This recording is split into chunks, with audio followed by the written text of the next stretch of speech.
On behalf of the Columbia faculty and the deans and staff of the School of General Studies, I want to welcome you to the Class Day ceremony celebrating the accomplishments of the 2016 graduates of Columbia's Postbaccalaureate Premedical Pre-Health program. I would also like to welcome the members of the Columbia faculty who have been your mentors and champions over the past years. Welcome as well to our student speaker, Captain Ryan Brummond, a decorated member of the Army Special Forces who will be deploying overseas for the 8th time this summer before attending medical school in 2017.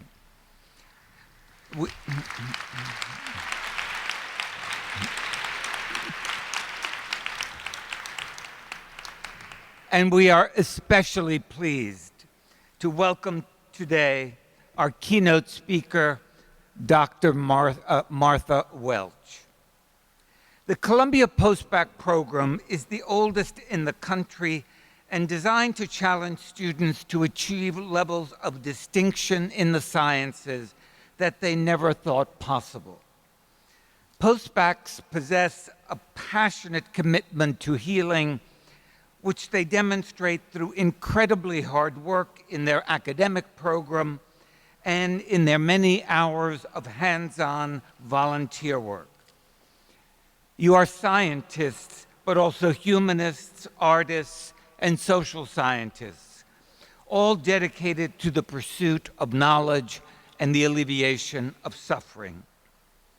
I am convinced that you enter upon your careers as healthcare professionals fully equipped to engage and grapple with all of the challenges that you will face. I want you to know how proud we are of your accomplishments and how proud we are that you are lifelong members of the Columbia family. It is both a privilege and pleasure for me to introduce our keynote speaker, Dr. Martha G Welch, the director of the Nurture Science program in the Department of Pediatrics at Columbia University Medical Center. Dr. Welch has been a pioneer in the treatment of emotional, behavioral, and developmental disorders for more than 30 years. The mission of the Nurture Science program is to translate preclinical and clinical findings into effective parenting practices and family intervention models that improve the health and well-being of children and families. Dr. Welch earned a BA in French from New York University, which we will not hold against her, then pursued a postbaccalaureate program and received her MD degree from Columbia University College of Physicians and Surgeons. She completed a residency in general psychiatry and a fellowship in child psychiatry at the Albert Einstein College of Medicine. She is also a diplomate of the American Board of Psychiatry and Neurology. Dr. Welch has authored numerous scientific publications and co-authored and authored numerous books. Her awards include the 2014 Gold Medal for Meritorious Service to Columbia University College of Physicians and Surgeons, the 2013 Physicians and Surgeons Alumni Lifetime Learning Award, the Columbia University Alumni Medal for Meritorious Service in 2011, and the Middlebury College Distinguished Alumni Award in 1995. She has served in various roles at Columbia University College of Physicians and Surgeons, where she is currently a member of the admissions committee. Please join me in welcoming to the podium Dr. Martha G Welch.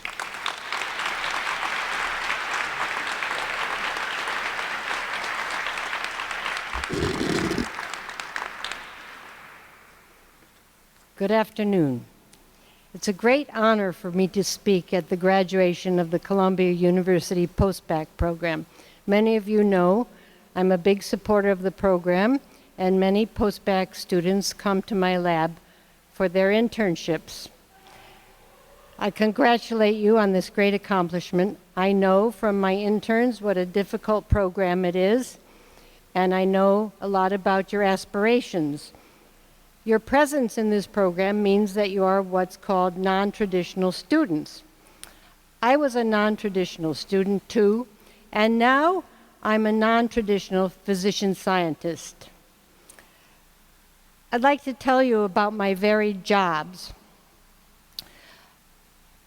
I started my working career doing secretarial work for my stockbroker grandfather when I was 8 years old.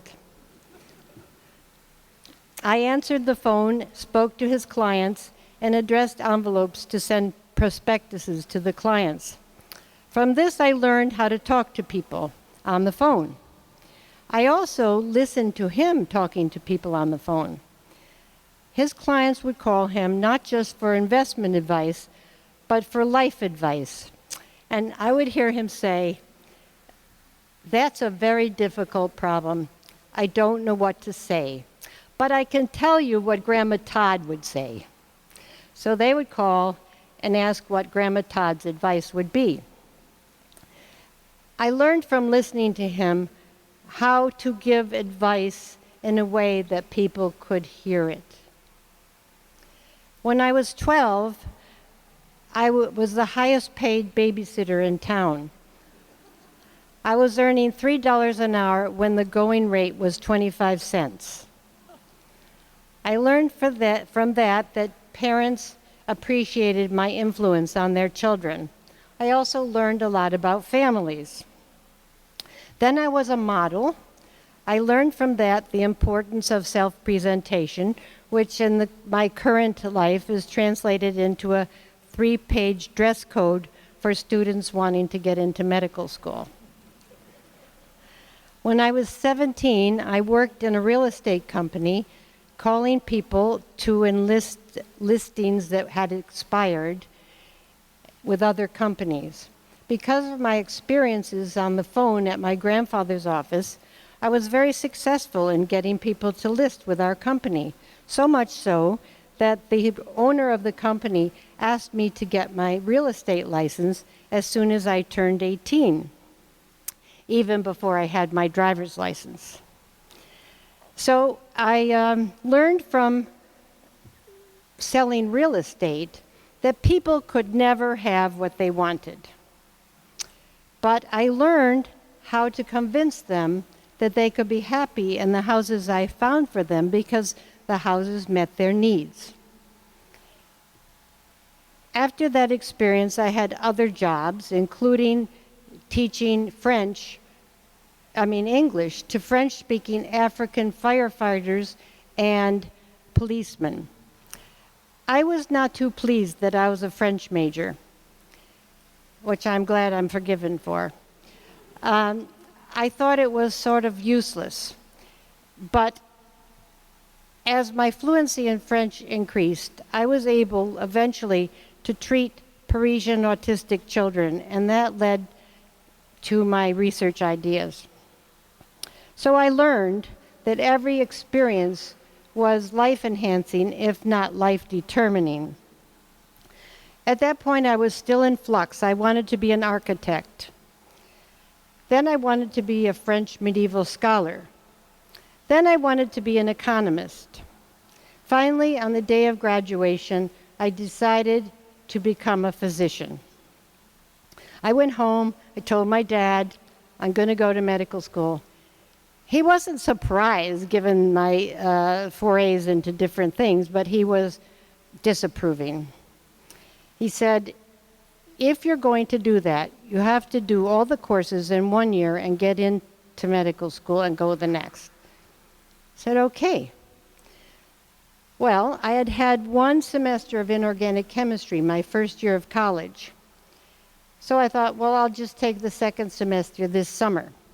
Oh my God, that was really hard. I didn't remember anything. So I did make it through that, and I was able to take physics, biology, and organic chemistry in all the labs in 1 year.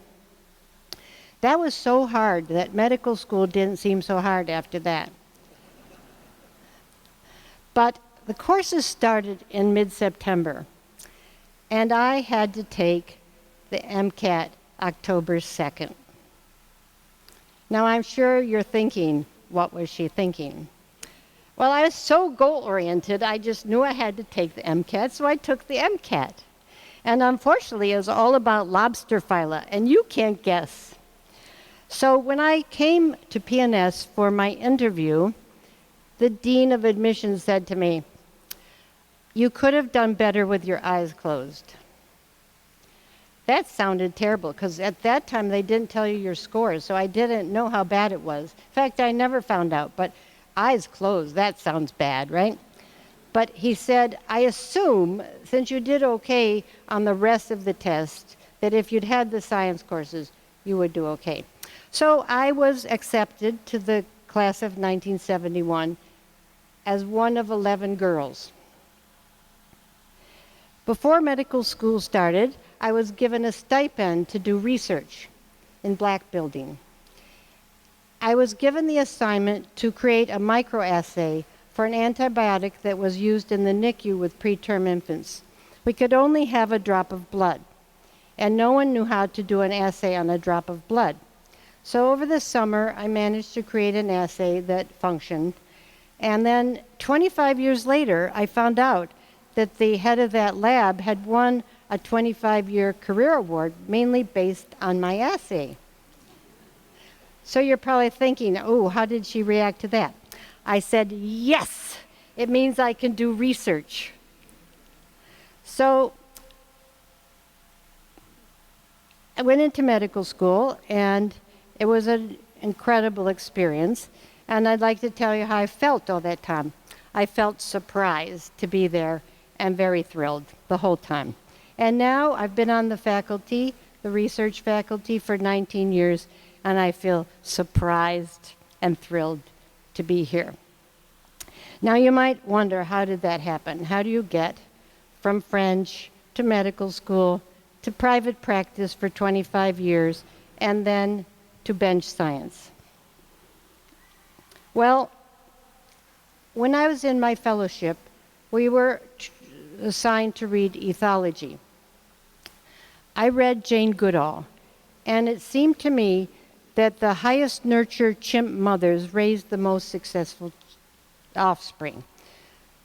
And we read Nico Tinbergen, who described conflict behavior in animals as being approach and avoidance.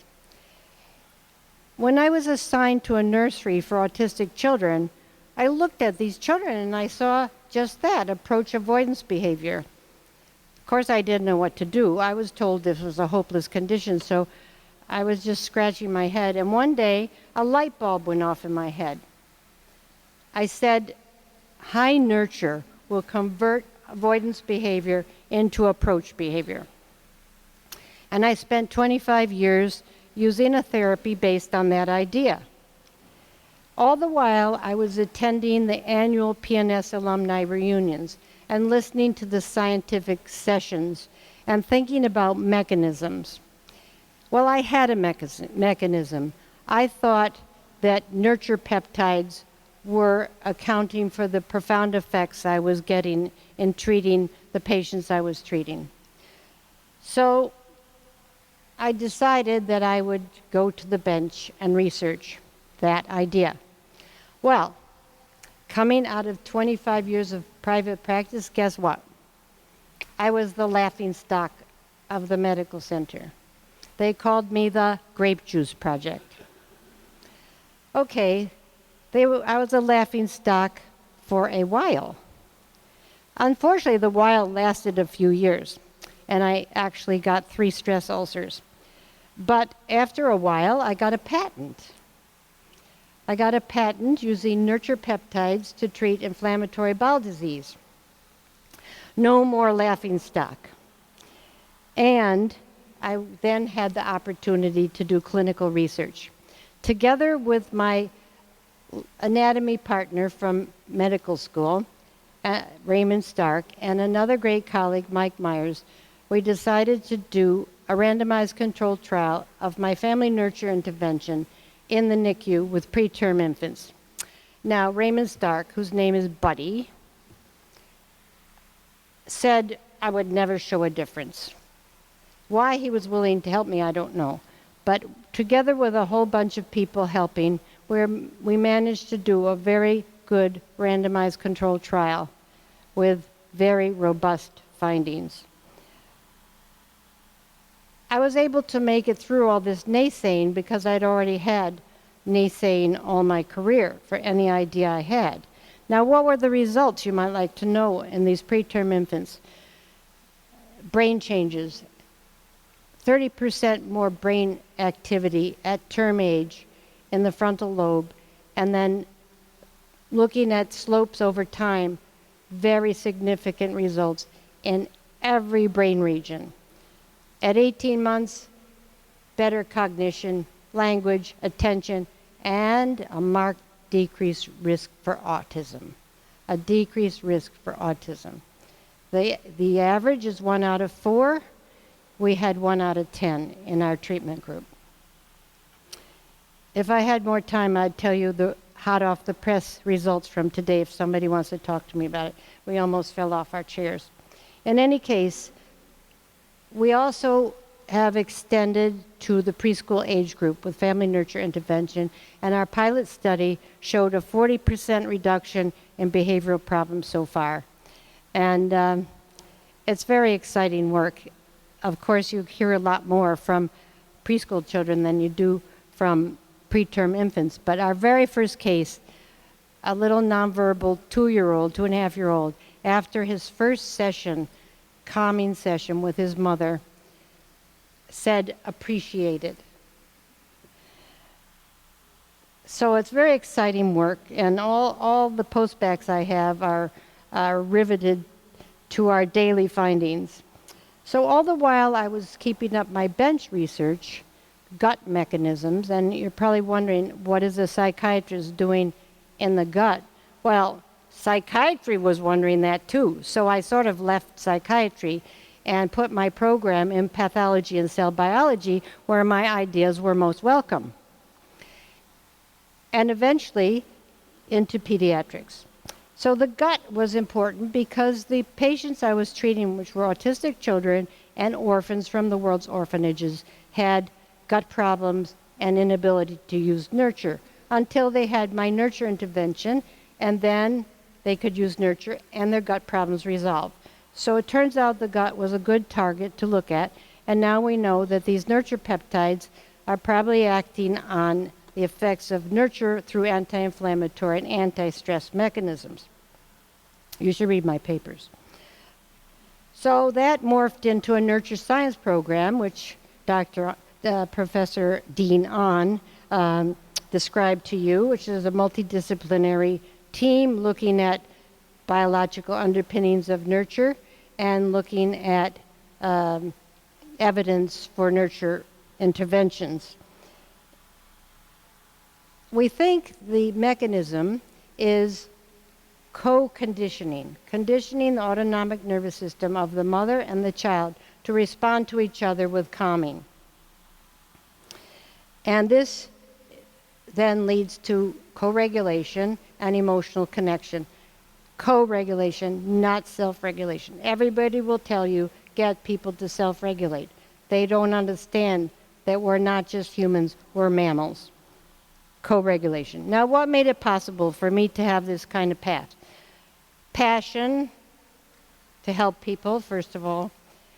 Drive, persistence, mostly from my mother, and curiosity and broad interests, mostly from my father, but also courage from both my parents and from Nico Tinbergen. He won the Nobel Prize in 1973. The committee wanted psychiatry to take a new look at autism and look at behavior, not unconscious material, behavior. Do the kinds of observations Tinbergen did. Well, I called him up because he had said in his speech, I wanted to challenge young people to take a new look at autism, and I had. So I went to visit him. He came to visit me. Our ideas were diametrically opposed. But then, when he observed the children, he said I was right. He spent the rest of his life helping me. He went home, he wrote a book, Autistic Children, New Hope for a Cure, and I wrote a book at his request, and he wrote the foreword, and he edited what he called My Degenerate American English. He said I had a paradigm shift, and it would take 20 years, and then the young people would take for granted my ideas. It took 40. And now the young people take for granted my ideas. So now it's my turn to challenge you. I challenge you to take a new look at emotional connection. Our current lives are destroying it. And I think your generation will be pivotal. From my unusual path, I've come to the conclusion that we must live by 3 E's: eating right, exercise, and emotional connection in every aspect of your life and with every person you touch, and you will touch a lot, although physicians are losing touch. In fact, one of my postbac students came to tell me about his presentation of a case in medicine, and I already knew about the patient from another of my students, told me the whole case. He didn't know that the patient was missing a leg. Okay? He didn't look under the sheet. Got to look, you got to touch. And I want to leave you with 2 anecdotes about touch. About 15 years ago, my mom came home from visiting a neighbor. She said, "You have to go over to the judge's house. His granddaughter is there. She's an athlete, and she has a knee problem. They've taken her all over the country to 7 experts, and nobody knows what's wrong with her knee." I said, "Mom, you can't be advertising me for looking at knees. I'm a psychiatrist." She said, "Yes, I know that, but you do know a lot about muscle pain syndromes." In fact, I did, because I had studied with Janet Travell, President Kennedy's back doctor. She wrote 2 volumes, Myofascial Pain and Trigger Point Myotherapy, which you must read if you really want to help people. And so I went over to the judge's house. And I started to examine the granddaughter's knee and take a history. And I saw the judge was weeping. And I said, "Judge, why are you crying?" And he said, "You're the first doctor to touch her knee." That means 7 experts in orthopedics did not touch her knee. Well, I did some myotherapy. Her pain went away. Okay, next story. We had a wonderful person at the campus, Father Morrissey. He was there for about 20 years. He was an ex-priest, hired to live amongst the students, befriend them and counsel them after a few students suicided. After he came, no one did. One day I was walking down the street, and our dean of students said that he was in the hospital having had a hip replacement, and he was in terrible pain. I went to see him. He was having 3 days of awful spasms in his thigh. I touched him. No one had touched him. I did some myotherapy. The pain went away, the spasm went away, and he thought it was a miracle. It wasn't a miracle, it was myotherapy. You won't have to do miracles, but you do have to touch. And I'd like to, in closing, leave you with a benediction that he always gave at medical school events.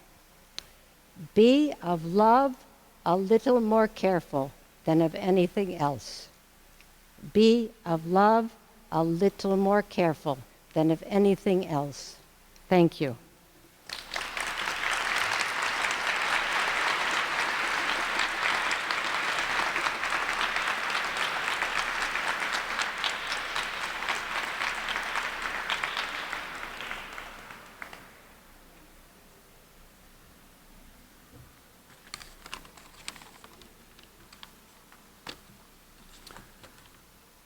Thank you, Dr. Welch, for your inspiring words.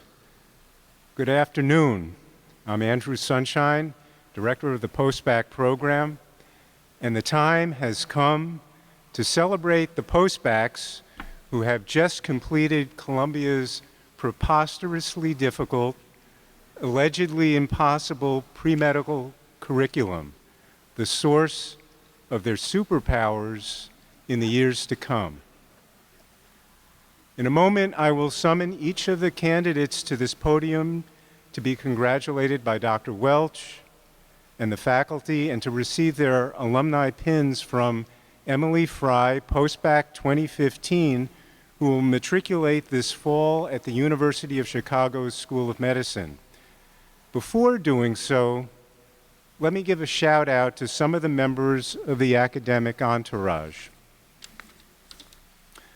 First, I'd like to mention my colleagues, Deans Limari Carrasquillo and Mike Allen, who guide our postbacs with enthusiasm,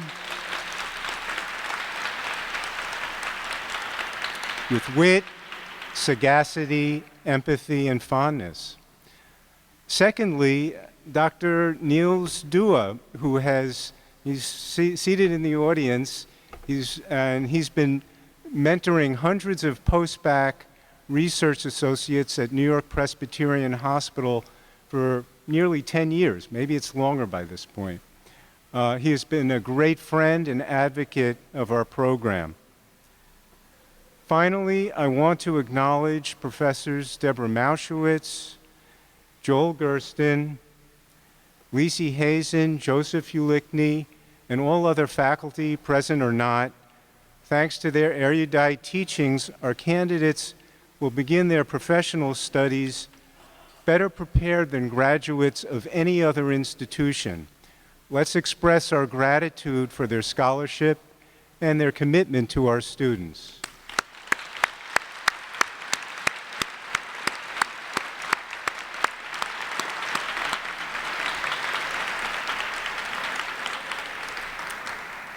Now, while the deans, Dr. Welch, the faculty, and the future Dr. Frey come forward to form the receiving line, I must ask all of you out there to please hold your applause and your cheers until the last postbac has been called to stand forth.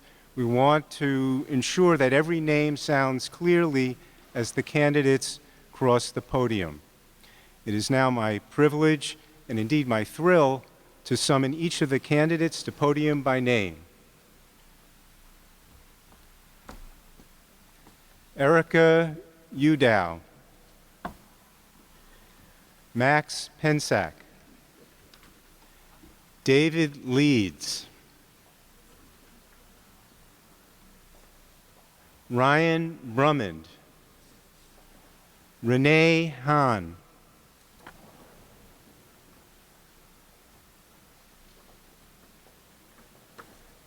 Anna Blackwood,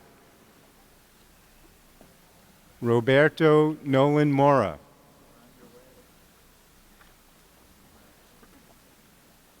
Alexandra Cushman, Kyle Prochnow,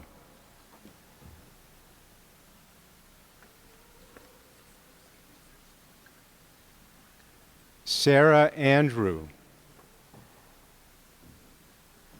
Aaron Templeton, Danielle Davari,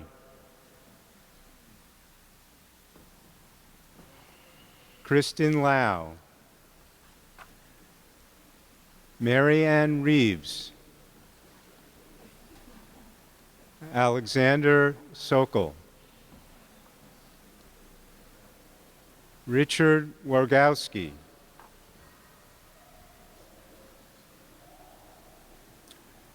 Stephanie Patterson,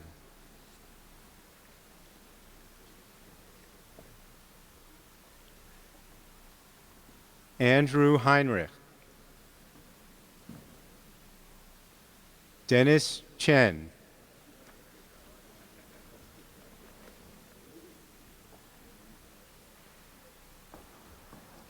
Gail Singerman,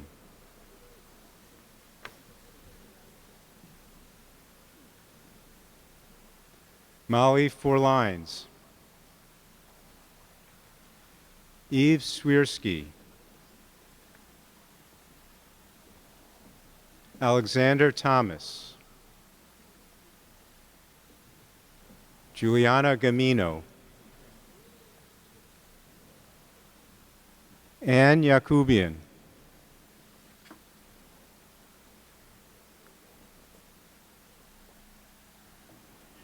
Bessie Roca,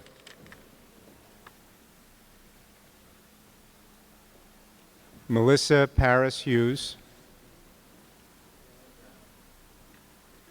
Saba Ali, Anisa Hashmi,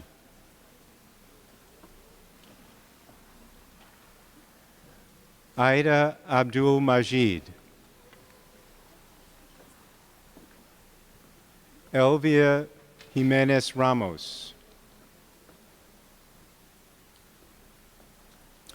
Amy Ellingson,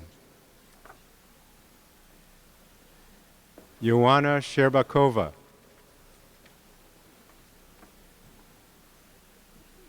Emma Stanislavski,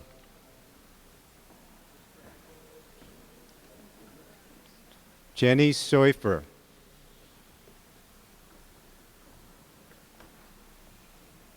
Raya Blum,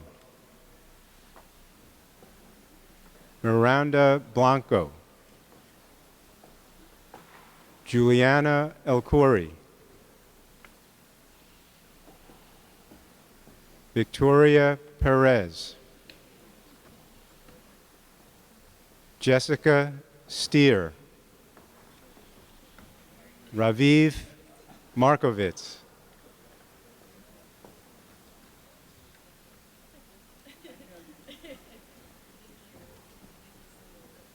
Hope Rainey,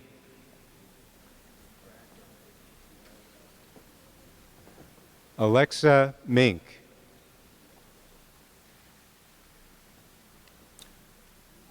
Randall Lee, Jonathan Seiden, Catherine Corbett,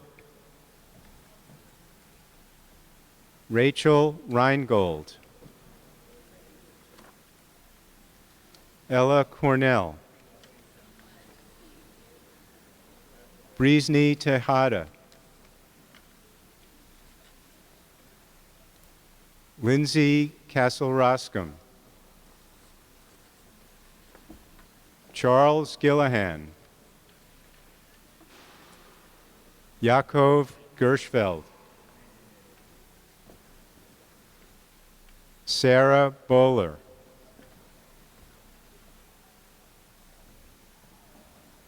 Amanda Hill, Albert Chen,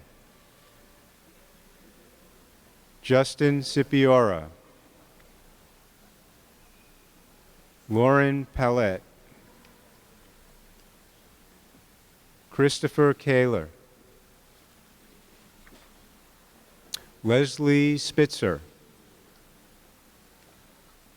Ian Smith, Lindsay Davis, Megan Campbell,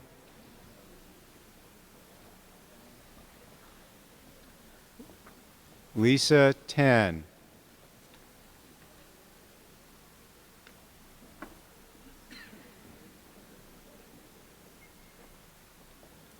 Katya R.,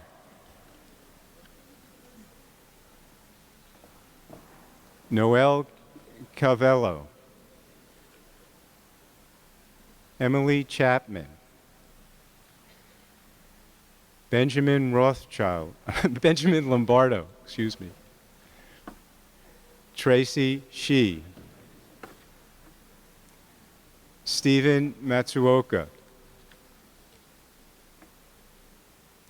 Joseph Leone, Irina Sevastianov, Brittany Umanov,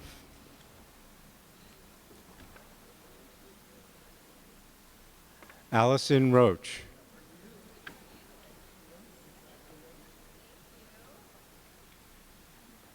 Edward Flowers, Jolene Chuka, Timothy Mcat, David Pasternak, Harrison Bell, Allison Horan,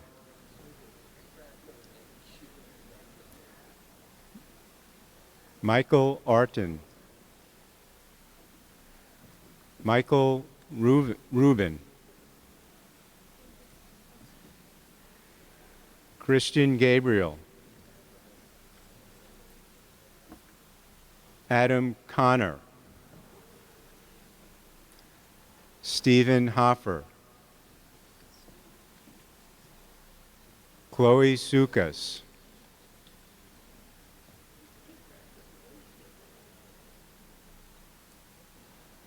Ryan Thompson,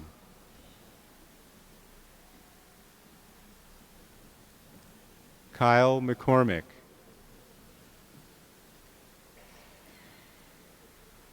Alan Stein,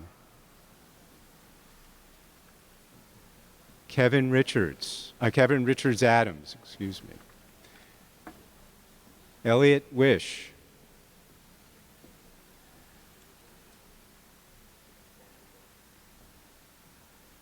Chelsea Shannon,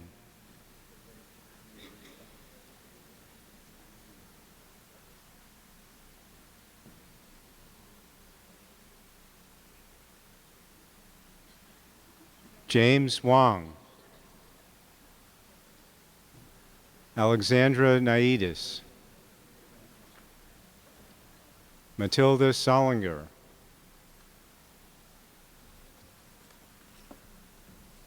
Gamble Morrison,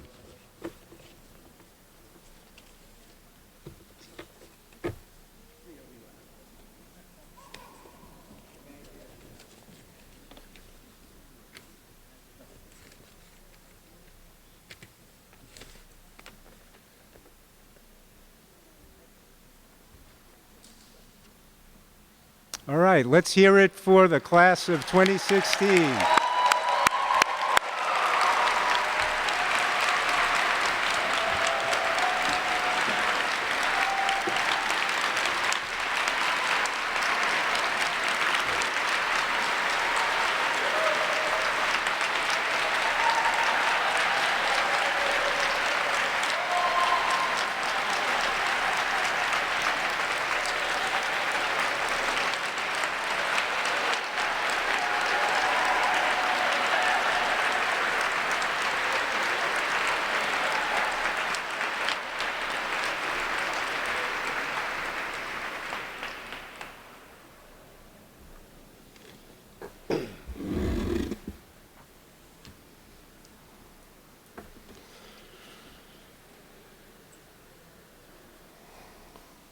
When I was asked this year to provide names of students who would make a good Class Day speaker, it was one of the first conversations I had with Ryan that popped to mind.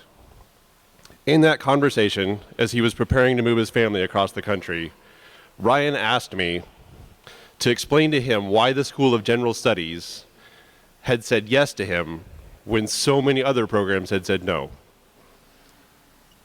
Apparently, my answer was good enough for him, because a couple of weeks later, he was helping his family settle into a house in New Jersey, getting his kids registered for school, and attending orientation with many of you.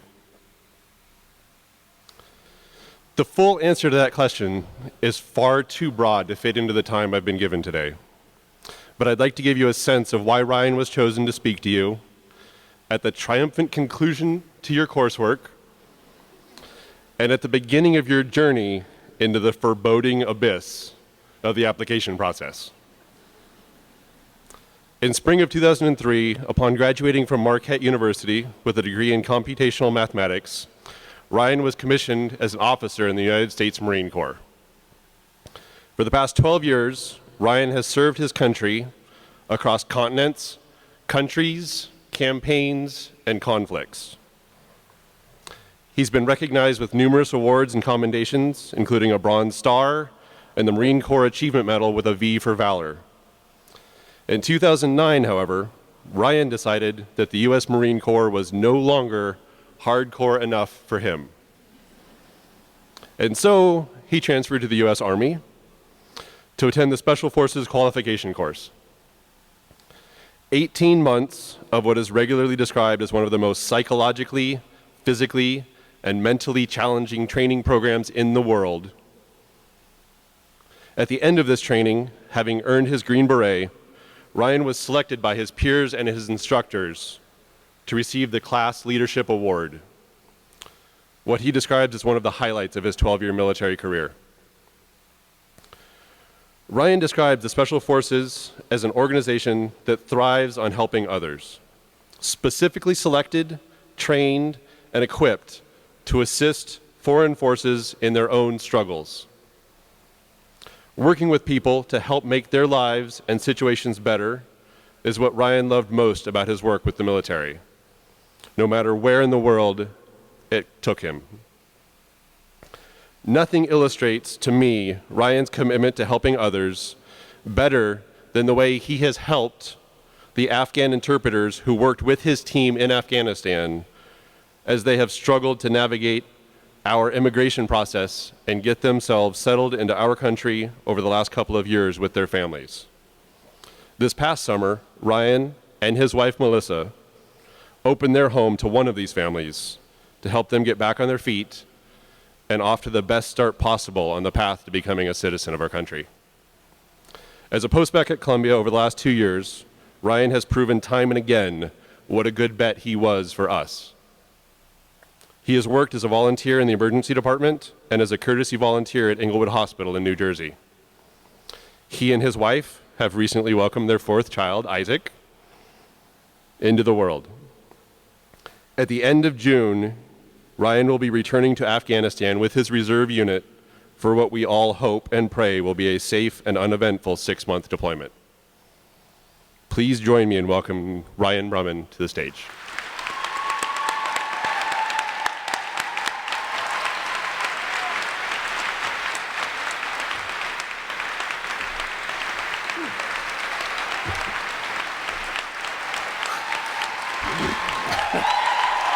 You guys kill me, man.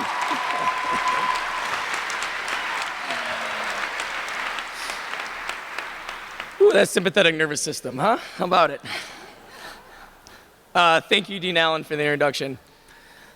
You know, you've been an incredible mentor and partner in the last 2 years. You're, you know, the insights and the perspectives and the forthright advice have been refreshing and very much appreciated. So thank you for that. You know, being here today, being here in Low, you know, I couldn't help but think about, you know, that first day, sitting in that little room right back there, waiting to take my official tour and start this program. I think I've been to the East Coast maybe like 4 or 5 days. Probably still had Colorado dirt in my truck. And like many of you, I was excited. I was a bit nervous, really hopeful that the admissions committee would not change their minds, and definitely ready to start this pre-med thing. And I remember sitting there making small talk with some of the students. You know, we asked ourselves the usual questions. You know, where are you from? What'd you do before the program? And I found out we're from all over. We're from Romania, Ghana, and California, South Jersey. That's a place. Northern Michigan, the Republic of Texas, and faraway exotic lands such as Queens. And you know, admittedly, as a 33-year-old veteran and father of 3, I wasn't so sure that I would fit in. I'm gonna tell you that, as it turns out, like a good portion of my reasoning on Dr. Mauschewitz's biology exams, I was wrong. Right?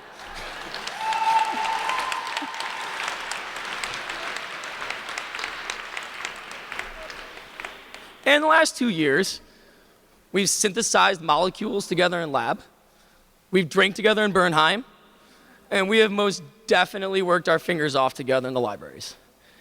And this has given us a chance to come together as a cohort and to really get to know one another. And so I realized that we may have introduced ourselves with those biographical statistics, that's not really who we are. I mean, sure, these things are important to us, and they have undoubtedly shaped us throughout our lives, but it's not really who we are. And so I would submit, if I may be so bold, that who we are is in fact defined by what we love. And there may very well be several things that we feel that way about.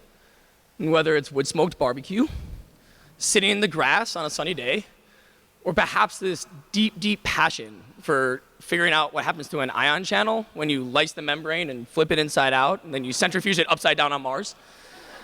There's a very good reason that we feel this way about those things. This is because each one is a clue. It's a clue to something inside of us, whether it's a talent, an ability, or a way of seeing the world that is, as my mentor would say, uniquely us. And who we are is not static or passive or unchanging. Rather, I believe that it's more of an intricate design that is intended to gently unfold and to express itself through the medium of our entire lives. So I would say then that it was with consciousness, I think, to that principle that we each found ourselves on the front steps of Lowe on that first day. When we walked through the foyer, walked right over our university seal, right, which has our university's motto inscribed on it, which is In Lumine Tuo Videbimus Lumen. Now, for those of you who haven't taken Latin in like 15 years like me, right, that means in thy light, we see light. So we came through those doors because we decided that we wanted to become doctors.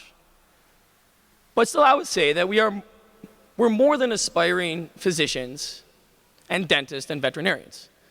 So we are people who at our core truly want to make our communities better. We want to have an impact on the daily lives of our neighbors, whether they are next door or global. And we want to do this in a very tangible and personal and visceral way through the healing science of medicine. And so, from the far corners of the professional and geographical world, we were called here to the oldest postbac program in the country for the purpose of helping to make that transformation a reality. And for myself, I'm fortunate to have come here from a military community that has a similar dynamic in the composition of its members, right? This is a community that consists of people with a wide diversity of backgrounds, but the unity of a singular purpose, right? It's a place where our people are fundamentally alike in what we hold dear, if not in our biographical statistics. And we too have a well-developed system for selecting and for educating our people. And this Special Forces training pipeline, in its simplest form, can be broken down into two phases, like Dean Allen said. A 1-month selection process, and then an 18 to 24-month qualification course. And when we're at the qualification course, first we're all trained together initially in basic Special Forces skills, similar to a medical school. We then break into our specialties, and then at the end, we come back together to form a single cross-functional team. And I'll say that in many ways, my experience at Special Forces selection has been similar to this program. First, an applicant's prior performance is screened, and then if chosen to attend, then the candidate will then undergo a battery of training and testing that is well designed, it's demanding, and uncompromising in its standards. And the funny thing is, the hardest part of selection for a lot of folks is not the actual events, though those are fairly terrible, but rather it's the ambiguity. You see, we're never told where you stand or how you're performing. There's times we don't even know how far you're going to go on any specific event. You're simply told, go that way until we tell you to stop and do your best. So as you can imagine, this leads to a never-ending stream of rumors and conjecture about the process. And You know, the final event at selection, it's a pretty grueling one. It's like the Mcat of Special Forces, right? And I remember clearly the guy that finished first that day. Like, he did so by a long shot. And then several days later, when we were gathered to find out whether or not we had been selected, I was surprised that his roster number wasn't called. At that time, I was shocked. I didn't understand how somebody which has seemingly outstanding individual qualifications wouldn't be selected. Later, once I got to my unit, one of the things I realized is that the very best Special Forces teammates, they're the ones who will put the mission,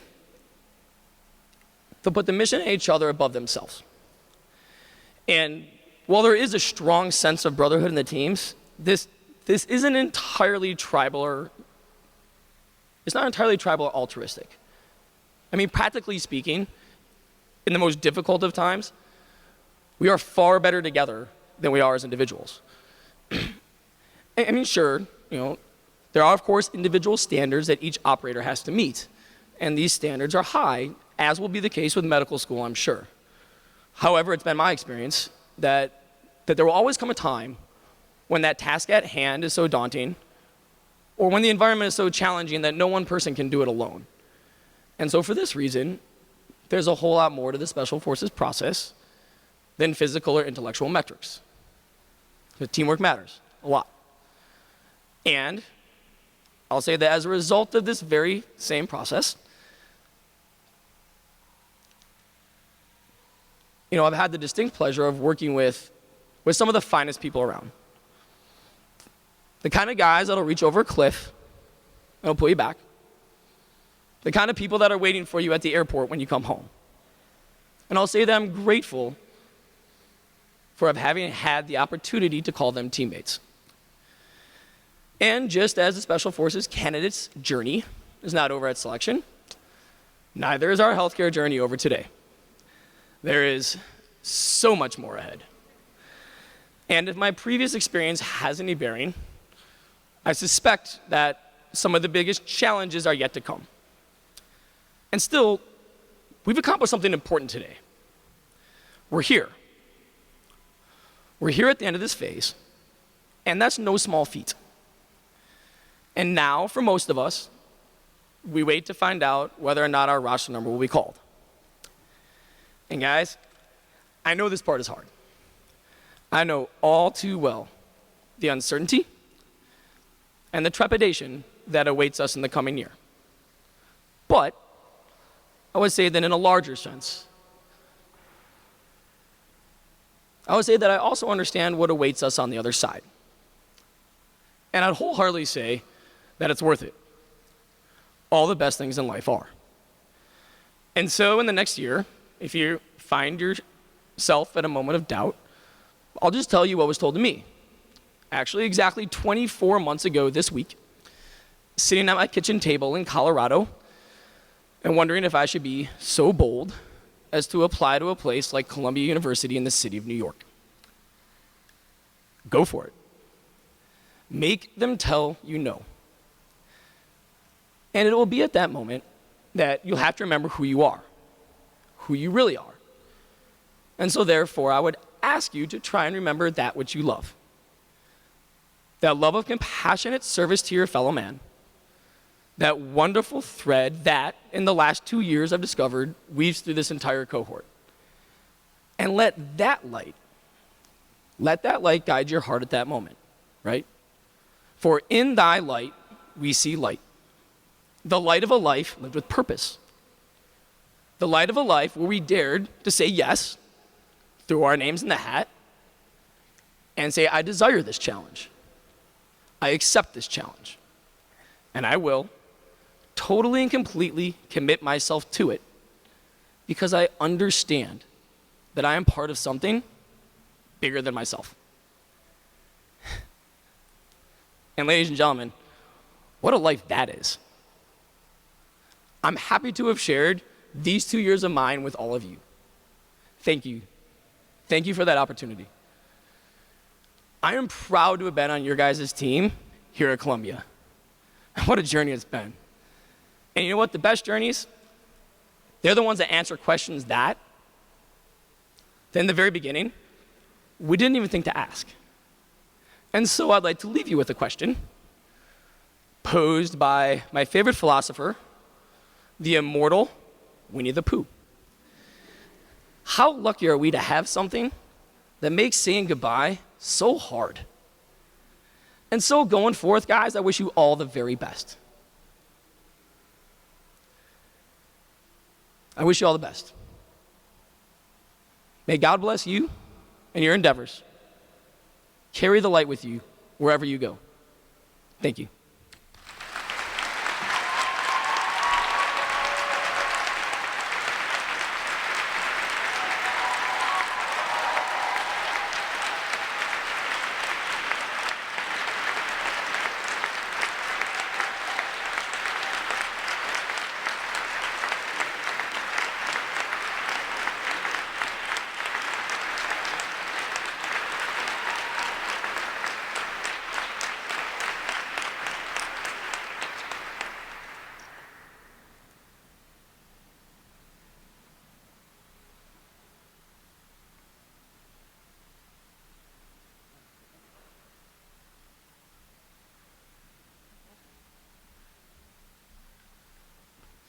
Thank you, Dr. Welsh.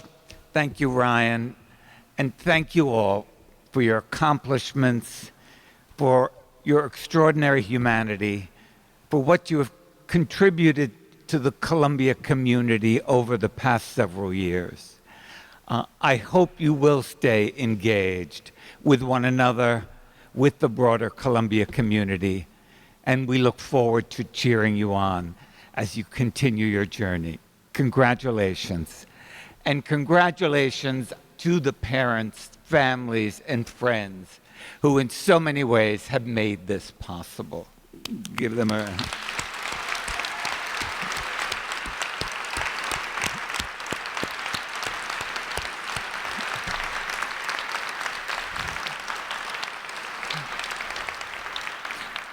And please join us now for a celebratory reception in the faculty room, which is directly behind the stage, or you can stay here in the rotunda or do a little of each, since there will be a bar over here as well. Once again, thank you all and congratulations.